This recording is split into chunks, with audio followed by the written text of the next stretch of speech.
చెన్నైలో ఆస్తులు కొన్నాడు, హైదరాబాద్లో ఆస్తులు కొన్నాడు, ఆఫ్రికాలో పెట్టుబడులు పెట్టాడు అని రాశారు.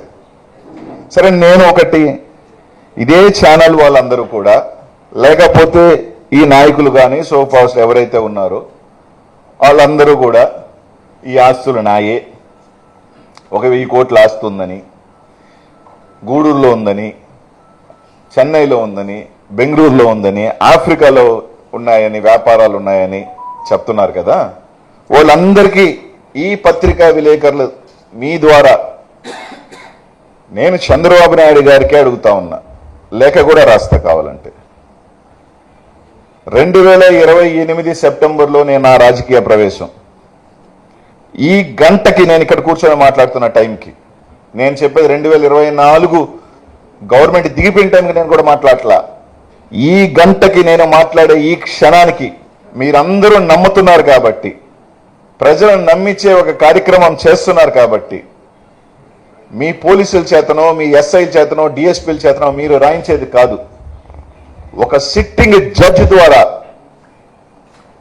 నేను 2028లో వచ్చిన రాజకీయానికి ఈ రోజుటికి నా ఆస్తుల్లో, నేను సంపాదించిన ఆస్తులు ఆ రోజుటికి ఈ రోజుటికి, 2008 సెప్టెంబర్లోకి ఈ రోజుటికి నా ప్రాపర్టీస్లో, నేను అమ్మిన వాల్యుయేషన్ ప్రాపర్టీస్ ఈ రోజుటికి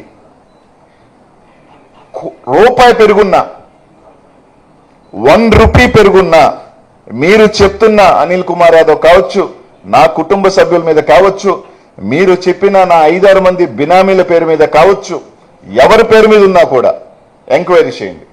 మీరు అంటున్న 1000 కోట్లు ఉంటే 950 కోట్ల అమరావతి డెవలప్మెంట్కి తీసుకోండి. అతి పెద్ద ఫండ్ నేను ఇచ్చినోడిని అవుతా. ఒక 50 వరకు నాకు ఇండి దాంట్లో, అది కూడా మీ దయ ఉంటే. 1000 కూడా అంటే తీసుకోండి, ఇబ్బంది ఏం లేదు నాకు. ఒకవేళ ఏమన్నా కనికరం వరే లేదు రైడ్ దగ్గర అనుకోని అనిపిస్తే ఒక 50 కోట్ల వరకు ఇండాయా, నాకు ఖర్చులు ఎక్కువ ఉన్నాయా? నాకు ఈరోజు పవర్ లేదు, నేను ఎమ్మెల్యేని కాదు.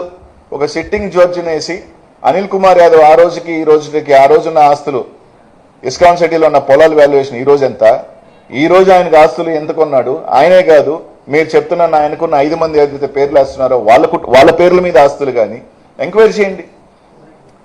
ప్రజలకు కూడా తెలియనియండి. అనిల్ ఆస్తులు కూడగొట్టుకున్న ఒక అవినీతి పరుడు, 1000 కోట్ల ఆస్తి కూడగొట్టుకున్నాడు తెలియనియండి, చెప్పండి, పర్లేదు. మీకే రాసిస్తానని చెప్తున్నాను, అమరావతికి పెద్ద ఫండ్ నాదే అవుద్దని.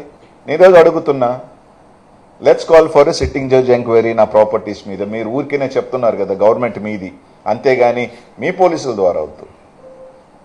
ఒక ట్రాన్స్పరెంట్ ఏజెన్సీ ద్వారా జరుగుతుంది.